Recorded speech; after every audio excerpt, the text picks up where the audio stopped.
Show, the podcast where we explore the conversations we have with ourselves and how they shape our reality. I'm your show host, Meetali, and today we have a guest whose life is a testament to the power of storytelling, not just in media, but in a way we create meaning, navigate challenges, and how we rewrite our own narratives. Joining us is Brian Seth Hurst, a visionary producer, writer, and strategist who has spent his career at the forefront of innovation and storytelling. As the founder and chief storyteller at Storytech Immersive, he has been a driving force in the evolution of storytelling through virtual reality and immersive media, helping brands, networks, and creators shape the future of entertainment. He has also held leadership positions at the Academy of Television Arts and Sciences, the Producers Guild of America, and the International Academy of Television Arts and Sciences, influencing the landscape of media and storytelling. But beyond his industry achievements, Brian's journey is deeply personal. His book Whole and its Companion Workbook guide readers on a meaningful quest of self-exploration, belief transformation, and breaking free from limiting narratives. And recently, after 40 years away from the stage, he made a triumphant return as a performer with his one-man show Full Circle, a magical musical night 40 years in the making. In this episode, Brian shares his odyssey spanning childhood, career, personal transformation, also sharing the wake-up call that led him to write his book Whole, the biggest misconceptions about belief change, and how the words we tell ourselves hold the power to shape our reality. So if you have ever felt stuck in a cycle of self-doubt, struggled with limiting beliefs, or simply want to learn how to rewrite your own story, well, you're in for a transformative conversation. So let's dive in. Brian, welcome to Self-Talk Show. I'm deeply honored to have you here, and I can't wait to dive into this conversation with you. Hi, Meetali. So I'm going to do my best to answer the questions. So here we go. Brian, before we dive into your incredible career and books, let's go back to the beginning. What were some of the most defining moments in your childhood that shaped the person you are today? Wow, that's like a really tough question. When I think of defining moments, I just remember being intuitive as a kid, and always being the kid that when you told him not to do something, that I would go do it. In terms of intuitive and the themes that we're talking on and metaphysical, I was always questioning things and always taking calculated risks, I guess. So I had really great parents in terms of the values they taught and taught us to value each person that we met, that each person mattered. So I think when I think of this generally, I don't think of singular events that actually might have shaped who I am today. I just think of the values, especially my mother, because it was very important in her world to make sure that we knew that if we had and were able to, we should give back. In terms of the psychic things, the intuitive things, I can remember a time turning a corner on my way home from school, and before we got to the corner, telling my mother that there would be a father and son playing baseball on that corner, and then that's exactly what we saw. I think my mother was pretty intuitive as well. And I think the other thing was just a quest for knowledge. My sister actually taught me how to read. She was 5 years older than I was. So by the time I entered the first grade, I was already reading. So I think that's probably my best answer to that question. That was so brilliant, Brian. All right, let's head to the next question. You have had an incredible career spanning theater, television, new media, and immersive storytelling. What has been the most exciting shift you have witnessed in storytelling over the years? Well, I have to say the most exciting shift for me has been the technology, the way technology can enable storytelling and can enable anyone to tell their stories. I think when I look at those technologies, I was a producer in, and still am, in virtual reality, which allows people to be inside the story experience and have it all around you. And that's the way I dreamt as a child. It was that real. So when I put the headset on first years ago, the one from Samsung, I cried because I thought, wow, this is an opportunity. Every writer wants to immerse the audience and the reader and the watcher, the viewer, in the story world. And this gave you the opportunity to do that. I also think developments in terms of fan fiction, people being able to share stories based on existing stories, that was a major development. And I think the fact that social media is a platform for storytelling, and you have short form storytelling, I think TikTok has made a difference, but everybody becomes a storyteller, and I think that's great. I completely agree. Your book Whole was born from a deeply personal wake-up call. Can you take us back to that moment? What was the shift that made you realize that you needed to write this book? It wasn't so much that I needed to write the book as the fact that the book came to me. So I was a television producer. I had an idea for a television show back during the 2006 election, I think it was, when Obama was elected president. But I was living on the Illinois-Iowa border, and I would go to the rallies, the campaign rallies, and the information that I would hear from the candidates at the rallies, it was completely different when I would watch it on television or listen to it on the radio. So I thought, well, there has to be a way to disintermediate the media. And so I thought, why don't we just put young people on the ground, millennials, on the ground, and let them be the reporters and let them share their own experiences. So we tried to get it together that first time, and it crashed and burned. It didn't work. And so we said, okay, well, we're going to wait 4 years and then we'll do it again. And the second time, management had changed at that company. They weren't as interested in producing the show. It needed to be funded, and it just wasn't happening. So they stopped it. And I got an email, and I was sitting in the airport in Moline, Illinois, because I was living half the time there and half the time in Los Angeles. And basically it said, we're not doing the show. And I just, my heart and soul, I had put such passion and belief into the show. And the fact that it wasn't happening, I just didn't know what to do. So as I was sitting there, I kind of went like this, what do I do now? And I heard, give us 30 days.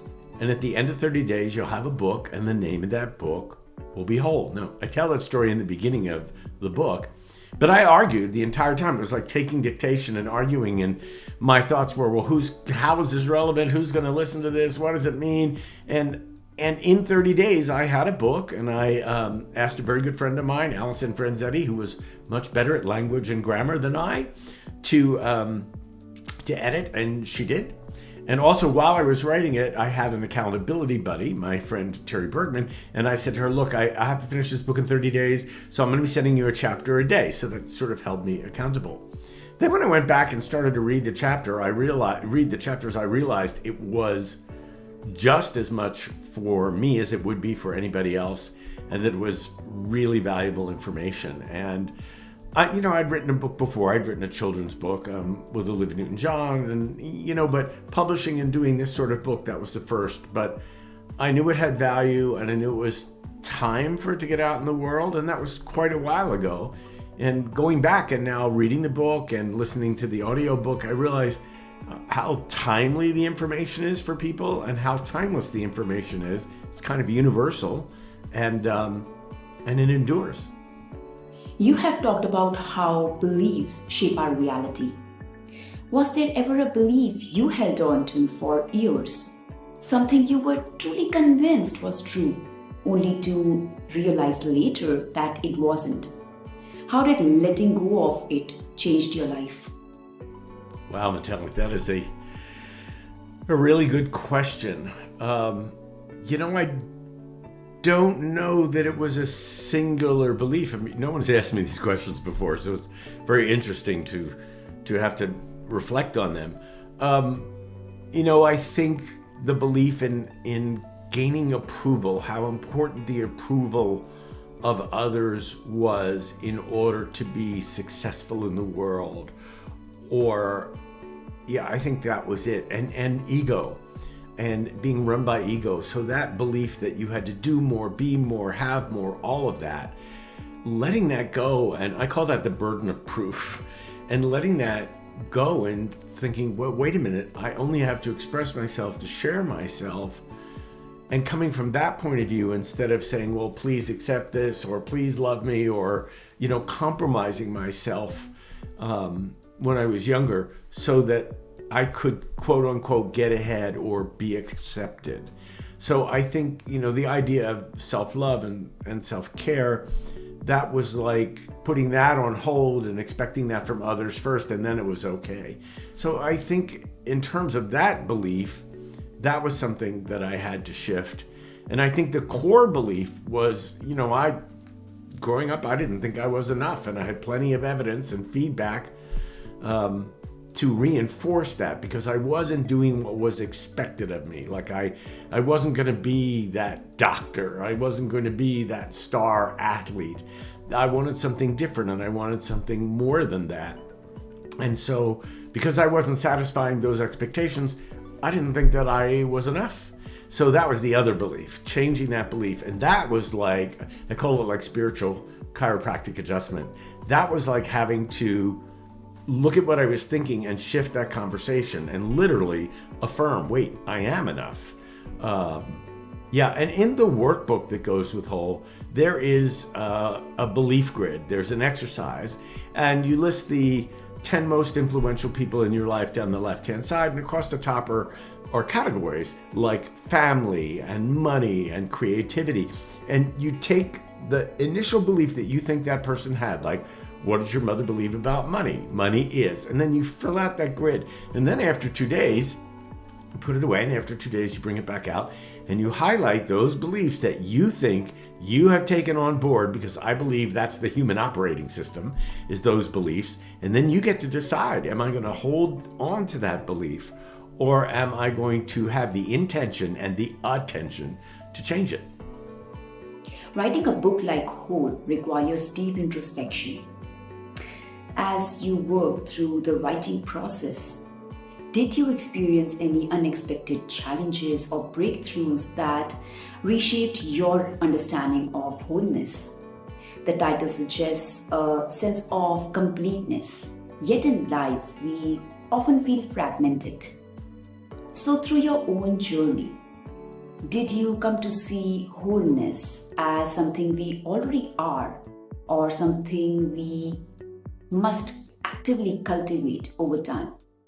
Wow, there are a couple answers to that question. The first thing is, I didn't even think about it when I was writing it. I couldn't. Like I said, I did argue at times, but I could feel the information coming through, and I basically kind of just listened to it and just let it come out and just wrote it. So it wasn't like I was hitting any obstacles. If anything, the obstacle was setting aside the rest of life for that moment when I had to bring a chapter through, or making the time, or sometimes it would just occur to me, I'd get the title of the chapter and it would like, where can I write? And sometimes I wrote on my phone, sometimes I wrote in my office, but there weren't any obstacles in that. But the title made sense to me because of, in your question, you talk about us being fragmented. Well, you have the identity of yourself with your friends, your children. You can be identified by where you live, by your sexual preference, by your height, there are all these different fragments. And when you're dealing with people, like you're one person in your work life and then you're another person in your family life. And the bottom line for me was all of that had to come together. The interesting thing was I had a career in the entertainment industry and I was a metaphysician at the same time. And I kept those two things separate until I ran for an elected position within this entertainment organization. And in the competition, it came out that I wasn't intuitive. It came out that I did that kind of work. And that kind of sabotaged, I still only lost by 1 vote, but that kind of sabotaged my opportunity to be the leader of this organization. And it was that kind of then that I realized, well, wait a minute, you can't have one life over here and one life over there because you're divided. So for me, that was my experience, is let me bring all these different pieces of the puzzle together. The piece that needs to satisfy that person, the piece that needs to please that person, let me bring that all together. And frankly, let me not take any of that from the outside personally, but let me see what is pleasing to me, what fills my heart. And you mentioned, did you discover that you were already whole? Actually, that's one of the opening quotes of the book that, and I'd have to grab it to read it because I don't remember, but the bottom line is you will discover that you're already whole. So that wholeness, to me, I believe that wholeness already exists. I just think we end up piling a lot of stuff on top of it because of fear, because of, again, thinking that we're not good enough. So yeah, the title made sense to me because I needed to be whole. But in terms of obstacles in writing the book, didn't really have any. I just sort of trusted the process. That was the big lesson, actually, to trust the process. If the technology was there to bring through the book, then maybe that technology was going to be there to actually get the book out in the world, to benefit other people. So I was just in flow. It's kind of like an athlete. You're in the flow. It just comes through you. So that was my experience of writing the book. In chapter 3, Rejoice in the New, you write, so much of your consciousness, your time and energy is spent on seeking rather than being. What deeper message are you trying to convey with this statement? Also, how can we shift from constantly searching to truly being present in our lives? Well, I have to correct you, pardon me. It's not rejoice in the new, it's rejoice in the now. And to me, it is fear that, now mind you, I don't know these chapters by heart. I just know the concept. So reading the book is incredibly fulfilling, even for me, because who remembers what you write? But fear exists in the in the past or in the future. It doesn't exist in the present. So if I'm afraid that a pattern in the past will repeat itself, or I have something that's unresolved and I haven't found a way to let go of it, or to forgive, or to understand not to take it personally, then I might be looking over my shoulders. I'm trying to walk forward.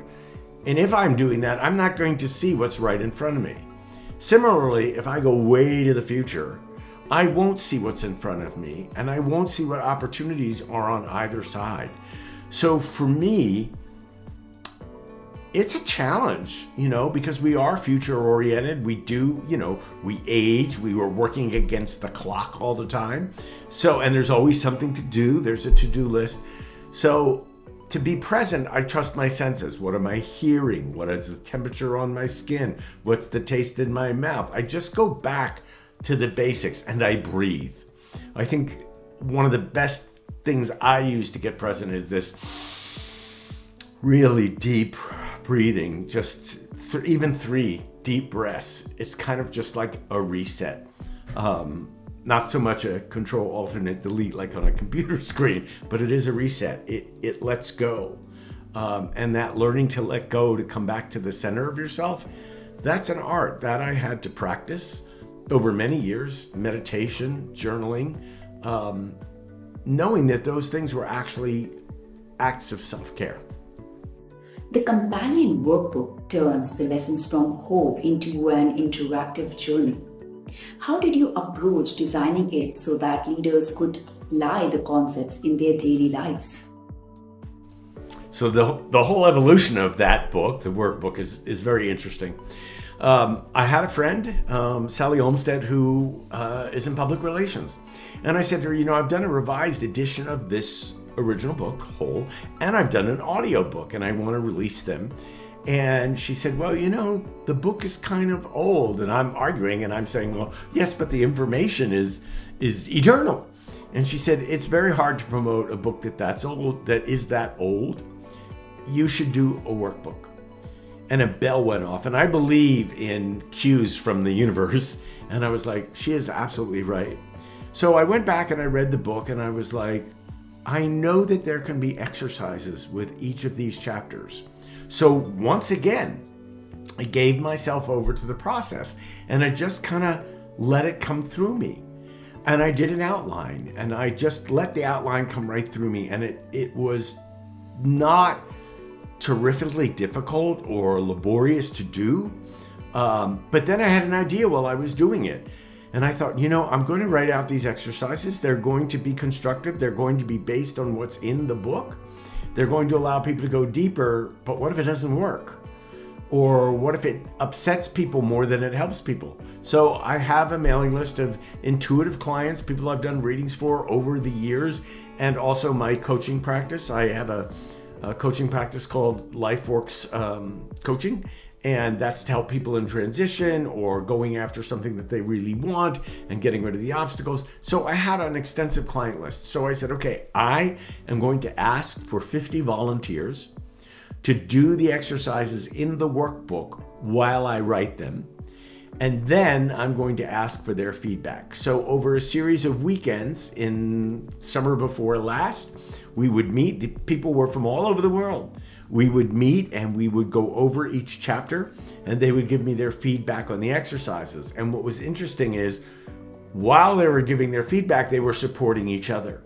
So now what I'm experimenting with, oddly enough, is support groups for the workbook so that you don't have to do the workbook alone, so that you can actually experience community, share and support with other people. And so we're doing an experiment right now. I've asked for volunteers again. We're doing an experiment right now to see how that might work. And if you listeners or viewers want to know more about that, they can go to wholelifebook.com and join the mailing list. Or they can follow on facebook.com, Hold the Book, because that's where the community seems to be forming. Self-reflection for some individuals can be uncomfortable. What would you say to someone who starts your workbook but struggles to face their own inner truth? Yeah, I don't know that that's easy for anyone because you're taking the time to look within. At the front of the workbook, there are instructions, and part of the instructions is asking you to be kind with yourself, to take a break when you need to understand that this is an act of self-care, an act of self-love. People are going to hit obstacles, but they're going to have revelations as well. So my advice is don't be hard on yourself. That is not the point. Be committed. Have the intention, go a day at a time, a step at a time. If it gets difficult and it's hard for you emotionally, then I say go to a journal and write out exactly what you're feeling. But stay with it. You can leave it and come back to it. It will still be there. The things that you need to discover in yourself, if you leave and come back, they will still be there. The main objective here in self-discovery is kindness and self-compassion. Really important. Feelings are going to come up. You're entitled to those feelings. I've done every exercise in the book, so I can tell you, I know that feelings come up. It took me a few years to train myself with guidance from other people, actually, good therapists and other metaphysicians, about to recognize feelings. I'm holding my heart right now. That's this essence of it, which is hold your heart. But experiencing those feelings, knowing it's okay, the bad feelings, the good feelings, whatever you're feeling, because you might have suppressed those feelings. And you might have the opportunity for them to finally come up. It might be a safe space. The workbook is set up to be a safe space. I'm not going to say that it is not challenging. Obviously, you asked the question because maybe you thought there were those challenges. It is. But I believe if you picked up the workbook, that you're ready and you're ready to rise to those challenges. And I would not ask you to do anything I hadn't done myself, which is why I did the workbook along with the volunteers. Some days were not so pleasant. Those were the days where I went right to the journal or right to meditation just to let go. I took a lot of deep breaths while I was doing the work. But yeah, if you hit a snag, if you hit a struggle, acknowledge it. You don't have to fight your way through it. You just say, oh, wow, this is an obstacle right now. Here's what I'm feeling. That obstacle is the thing that will drive you forward if you accept it. It is what it is. Now, I know this might sound like psychobabble or mumbo jumbo, but it's actually a tool. It's actually learning how to progress through the challenges that you face, not just in the workbook, but in life. If you're challenged, how will you approach that challenge? You get to choose that rather than having to always fight your way through it. Is there a particular question or journal prompt in the workbook that has personally impacted you the most? I actually think they all have impacted me, but two things come to mind right away. One is each chapter has an exercise for the real world application. And I can't remember what chapter it is, but the real world application is about humanizing your relationships. So learning the names of the people that are waiting on you. If someone approaches your table, you say, and they say, "Hi, what can I get you?" To stop and say, "Oh, what's your name?" And they say, "Oh, well, my name's Jeremy." And you go, "Hi, Jeremy, I'm Brian. Nice to meet you. How's your day?" And you do it from a sincere place. You've already changed the quality of that exchange. You've made it more human. And to me, I try to do that every single time. And it just makes such a difference in the world because suddenly you're in relationship. It's not that you're ignoring the person and you're looking at the menu and you go, "Well, I'll have this and I'll have this." You're acknowledging their presence and the fact that they're there to take care of you. So that was one thing. The other thing is detachment. Boy, oh boy. To learn detachment, the ability to let go, especially if it doesn't turn out the way you want it to, or if it can't turn out the way you want it to, how do you learn to detach? Both the whole book and the workbook give you the tools to do that. I think learning to let go, or let go, let God, learning that is an invaluable life skill. So in terms of the impact of the exercises, those are the first two things that come to mind for me. Letting go, detachment, especially if it's someone that I feel has hurt me.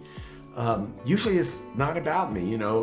The great thing about Don Miguel Ruiz's book, The Four Agreements, is the second agreement is not to take anything personally. I think it's the second agreement. And it's so true because it may not be about you, but you might take it personally and you might hold on to it and you might have an idea of how it has to be resolved, but sometimes you're left to resolve it on your own. And learning to let go, learning the technology, the tools for detachment, really valuable.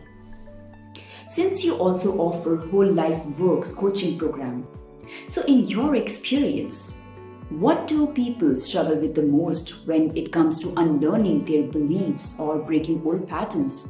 Is there a common misconception that holds them back? I don't think so. What I have found in terms of changing beliefs, it's different. Everyone has a different life. Everyone has a different experience. That's why I think the one-on-one coaching can be so valuable, because I'm using my intuition to see maybe something that's in there that's an obstacle that might not have occurred to them. I don't know that there are common misconceptions. I think once people understand, and this is ancient wisdom, it's been in every spiritual text back to who knows when, that beliefs, thoughts create the reality. What are you thinking? What are your beliefs? Because that's what you'll manifest that.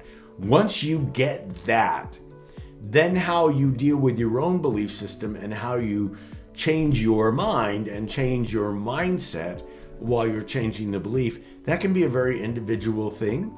There can be one incident in someone's life where maybe when they were a child, somebody said to them, "Boy, are you stupid," or "Boy, was that a stupid thing to do." And then that goes in. And somewhere that leads to the belief that, say you heard that when you were 6 years old or 7 years old, that leads to a belief, goes into the unconscious that I'm stupid, maybe I'm stupid. And so it wouldn't matter if that belief is at work and people were acknowledging your intelligence and saying, "Boy," when you're an adult, "Boy, that was really smart." You would think, "Oh, they don't know me." That's where this imposter syndrome can come from. So I don't know that there's a common misconception. Some people struggle more than others. Some people don't think anything is happening unless they're struggling, so they don't understand that it might be possible to do something gracefully, and then we talk about that. Or if someone's tired and they say, "I can't do this work anymore and this is too hard to change," then we say, "Take a break." Or we say, "What are you thinking? How are you feeling?" There's always a way to move forward. And you get to move forward in grace, or you get to move forward in struggle. These are all choices. I am a really good struggler, and I had to relearn not to struggle, but to let things be. Just like I had to learn not to take things personally. I was a sensitive kid. You looked at me the wrong way, and I was like, they don't like me. And then I would just shut down or build a wall. And so it's different for everyone, but you have choices while you are looking at those beliefs. And if you say you grew up with a belief in scarcity and your father or mother were poor and they never thought they would be enough, well, that belief is going to be something that you either absorb and becomes conscious or unconscious. So then you get to work with that. You get to say, wait a minute, I can create an abundant world. There is enough. I am enough. I love Marianne Williamson's book, The Divine Law of Compensation, for that and dealing with money. It's beautiful that way. You co-wrote A Pigtale with the late Olivia Newton-John.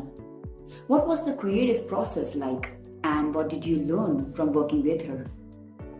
Oh my God. Again, this was like an accident that happened, and the creative process itself was so much fun.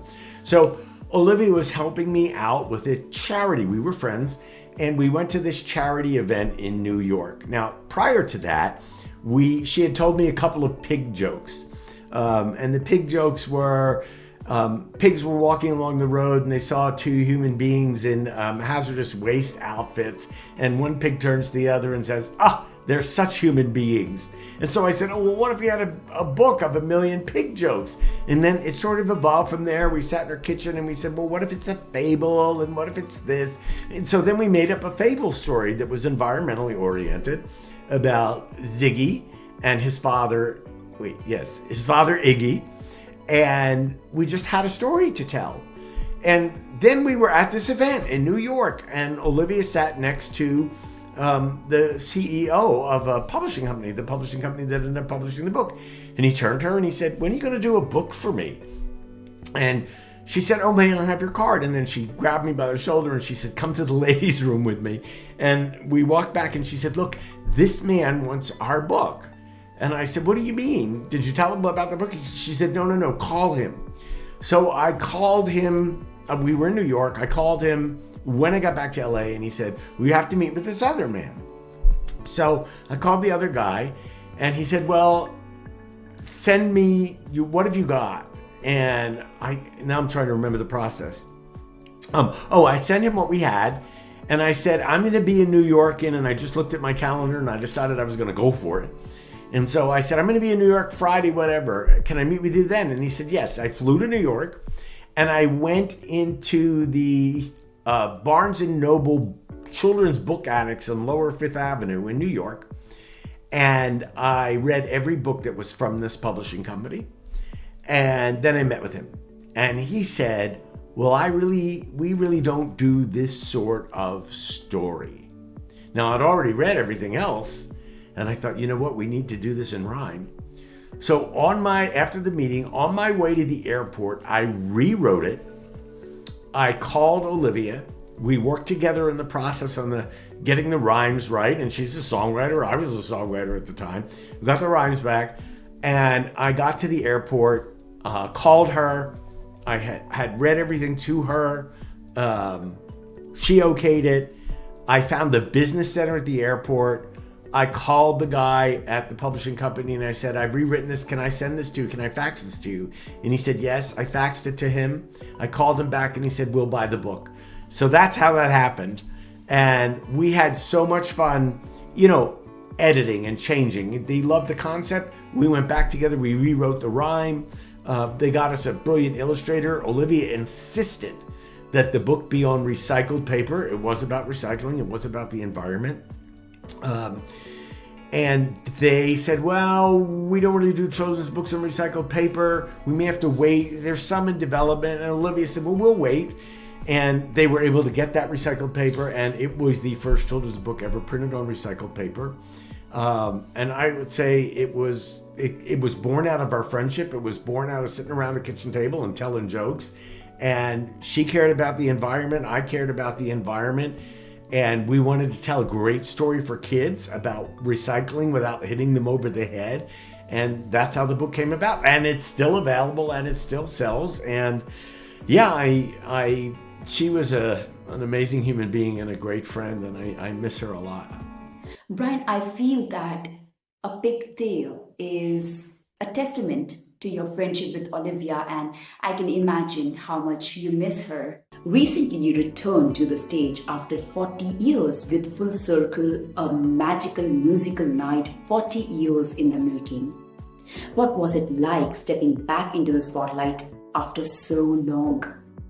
Did it feel like rediscovering a forgotten part of yourself, or was it more of an evolution?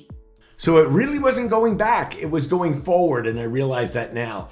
During the pandemic, I kept running into the gentleman, Michael Orland, who was my musical director 40 some years ago. And I jokingly said to him, what if I was to sing again? And he said, I would love it. Well, it took me 8 months. And I called him and I said, okay, I'm going to come in to sing with you. If it's not there, please tell me and we'll call it a day. But it was there. And he said, I think you should start doing my open mics. And he would do these open mics in Palm Springs. And so I would drive to Palm Springs and do a song or two at the open mic. And it's just getting better and better. And then I realized I needed to be committed to it to get my voice back to the level where I wanted it to be. And Michael also suggested that I study voice with this woman, Celeste Simone, who's one of Broadway's best voice teachers. And I had performed with Celeste years ago. And so I started to get to work on it just to get my voice in shape. And then the place where Oscar's in Palm Springs, which is where the open mic was, they asked me if I would be interested in doing a show. And I said yes. And then we had picked the materials. Michael gave me a great director in Lee Martino. We picked the songs all of the songs had meaning to me. Then I realized we needed a script. I am a writer and I have written scripts before, so I scripted it. And I have to say, it was a lot of work, but it was a lot of fun because this was the dream that I had originally that I gave up for various reasons. One reason was I wasn't wholly supported in it. And so I gave it up. And now going back to it, I think I experienced my greatest joy. It's not about performing. It's not about being good. It's about just sharing with the audience, just an exchange. You know, singing great songs, great music, some of which I've written with other writers and some of which are familiar to people, and telling stories. And my purpose in life is to connect and engage authentically and inspire. So I remember that every time I step on stage and every time I start to work on the show. So yes, it wasn't going back, it was going forward. It has been a pure joy. I have to say it gets better every day because I get more relaxed with it. I trust myself more. Yeah, it's my dream. And who knows where it will go? I'm just having a good time right now. You have a deep understanding of metaphysics and self-transformation. Do you find that these themes influence your performances as well? Absolutely. Absolutely. How I choose the material and how I deliver the material. I'm putting a new song in for the next show that's on a clear day. On a clear day, rise and look around you and you'll see who you are. To me, that song is about knowing yourself. You'll feel part of every mountain, sea, and shore. You will hear from far and near a world you've never heard before. That is a very spiritual song to me. There's another song that I sing that's by a gentleman named Iran Tellis called Larger Than Life. And in the beginning, it's imagine you're an artist and the world's a great big canvas. You can paint whatever suits your mood or style. You needn't follow anybody else's line. Choose your own design. And when you make your mark, make it larger than life. So my own development, my desire to inspire, to support others, it comes out in the material that I choose. It's not to say every song has deep meaning. Some of them are just pure enjoyment and pure fun. I do a song and dance number called Walking Happy. And the lyric to that is, there's a kind of walk you walk when the world's undone you. There's a kind of walk you walk when you're feeling proud. That to me is how emotions take up residence in your body. So the audience might not know that that's what the song is about to me, but that's where I sing it from. So the answer to that is a big yes. If there's one core message from your book Whole that you want to truly stay with your readers, what would it be? You know, no one has asked me that question before, and contemplating the answer is the one message. I think overall, yeah, it's to take care of yourself, to have compassion for yourself, to love yourself, to know that every obstacle you face is an opportunity to grow. Every exchange that you have is an opportunity to grow. I would say the main message as you do the book and you do the workbook is that regardless of what happens in your life, there is always something valuable or positive to learn from it and to take away from it. And if you're aware of that, at the same time that you're aware that you have choices, then you are whole and you can move forward and you can be present and you can change your thoughts and your beliefs and you can create the life that you want. Wow, that was an incredibly powerful conversation. I am enlightened. Brian's insights reminds us that storytelling isn't just about the narratives we see in the books or on the screens. It's about the stories we tell ourselves every single day. Brian, thank you so much for sharing your wisdom and experiences with us. Your insights into storytelling and transformation is truly inspiring. If you enjoyed today's episode, do not forget to subscribe, leave a review, and share it with someone who needs to hear this message. You can connect with Brian and explore his book Whole and its companion workbook. All the links are in the show notes. Until next time, remember, your self-talk shapes your world. Choose words that empower you. See you in the next episode. Thank you for tuning in.